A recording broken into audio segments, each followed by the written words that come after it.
Hello, my friends, and welcome to a long-awaited episode of the Tenkai of Cooking. So, I'm actually showing you something I actually did through a step-by-step basis of something that I've learned over like a few weeks over time, and it is something I've learned from Sheena. And it is actually called curry fried chicken.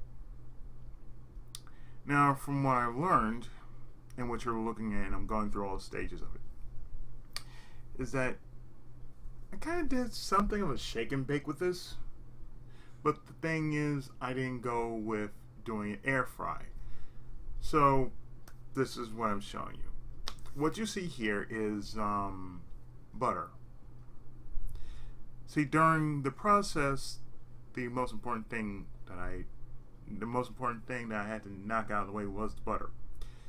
So this took me about 3 days to prepare. On the first day of preparation, what I did was I actually took a few spoonfuls of butter, and as you can tell, I cooked it on the stove. Okay. Now you're probably wondering, what did I use for the seasoning? That's not the seasoning. That's no, that's the finished project. Okay, I like it. Okay, here we go. Now this, what you're looking at, is what I had to do with the chicken. The chicken on the left side, as you can see, is wrapped up because it at the time when I did manage to do this, what I did was I took the chicken out of the freezer, and it was like real cold, because I had it for a while, like say 3 days, and I've been looking for something to make for the weekend, so I figured Sunday is usually the day that you usually have something to start off your week. So I figured, well, why not make chicken? So, what you see in that bowl right there is the mixture of some curry powder, paprika,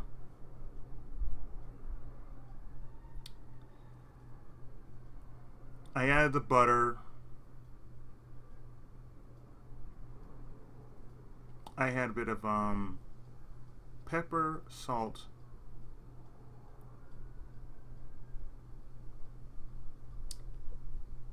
and on the side, what made a difference was I did add flour to it. But that was like before I put it, that was all in the process. Which is mainly just, if I can remember correctly, it was curry, paprika, flour, of course, along with the butter, some salt, some pepper. Like I said, putting a little spin on it. And I put in like some Spanish pollo marinade. And it took me 3 days to thaw it out. Because, like I said, when I was going through the process, at the time it was frozen. So I had to basically break off the chicken piece by piece. They're all thighs, by the way. And I had to dab it on as best I can with, that much. Because, like I said, I'm trying this out on my own. So I'm dabbing, a little bit on the side. And the end result of it would be that. That's how the chicken would look, like this. And of course, that's what I use to cook the chicken in with it. The end result was putting all that on there. And since it was frozen, I gave it about 2, 3 days tops to thaw it out fully, and on top of that, add a bit of Spanish marinade to it. Now, what I didn't show on the side is what I'm making for it. And of course, I'm making mixed vegetables. The mixed vegetables are already done. I just had to sit down and just, do something a little, I had to do something, a little different. So, we get to Sunday. I had just finished cooking the chicken. It took me about at least two good hours, because mind you, the chicken was already thawed out, and I didn't use air fryer, because for those who don't know, an air fryer is good, but the thing about an air fryer is it can become really messy. And honestly, I prefer using standard frying over air frying. It may take a lot less time, but for me, the thing is, I prefer something standard fare as far as doing meats are concerned. I mean, my brother can use the air fryer, which can take up a lot less time, like 30 minutes. But to me, I like using this. I like doing it by hand because it's more natural to me. So we look at this, putting everything that I have, and most likely what I will do is I will actually put up the actual recipe when I'm done with it. When I'm actually done with this video. So, I was trying to take a picture of the vegetables that I cooked, which are, just standard mixed vegetables. And what I plan to do with said chicken, in which you're going to see in about 3, 2, 1.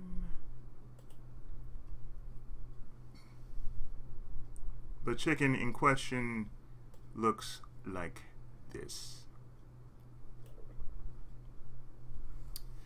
Now, when I cooked it, the skin came off while I was cooking it. Since it was peeling off, all I did was just peeled it off while I was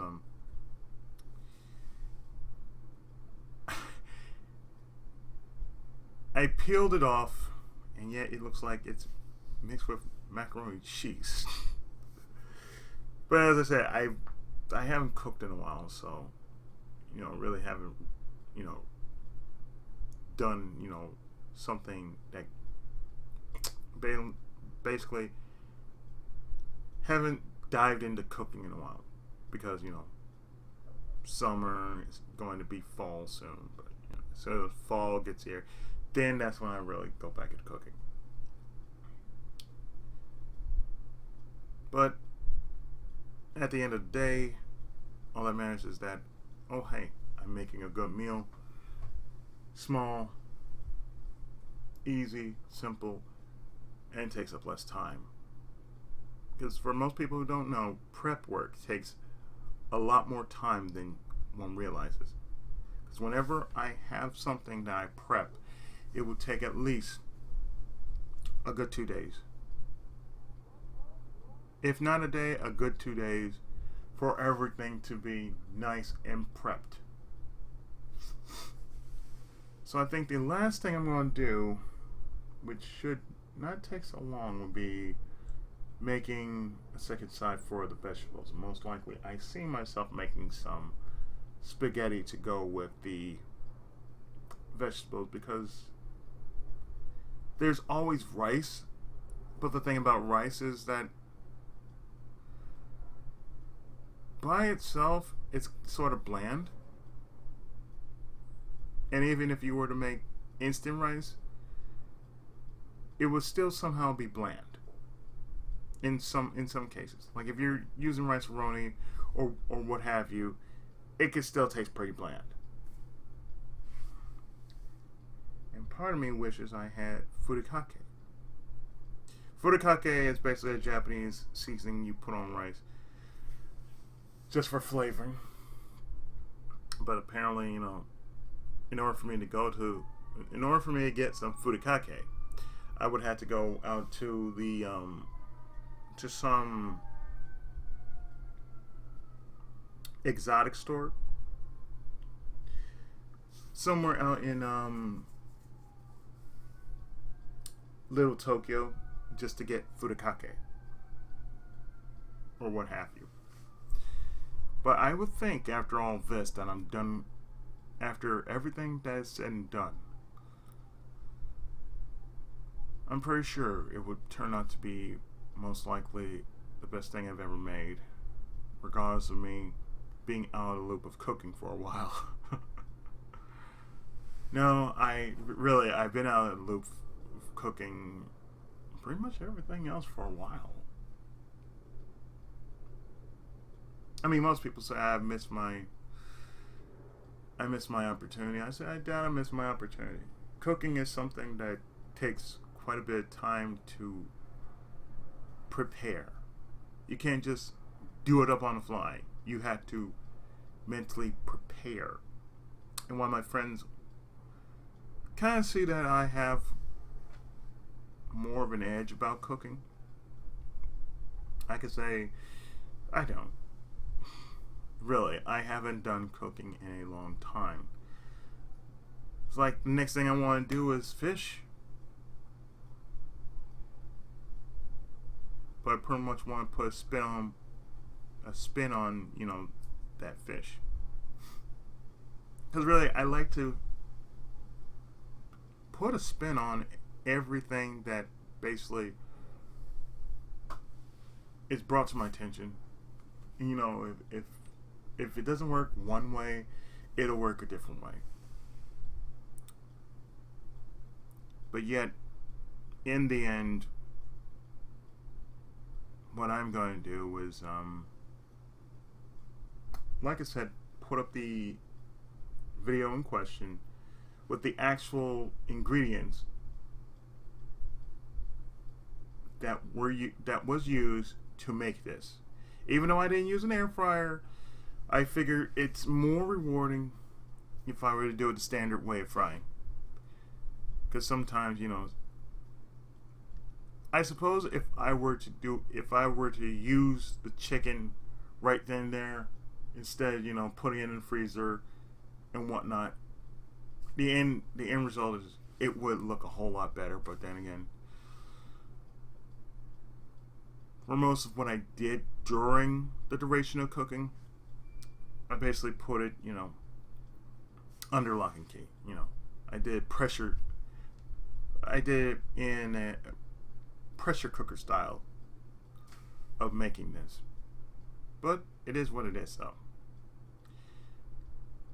So next time, something else. Anyway, if this has made you hungry, well, I hope I have done my job. I feel I've done my job if I've shown you this. Please don't knock at my door, or else I will throw you out as you properly come in and say, "Where's the food?" I'll see you next time if I ever cook something else or create something. And yeah, bon appetit.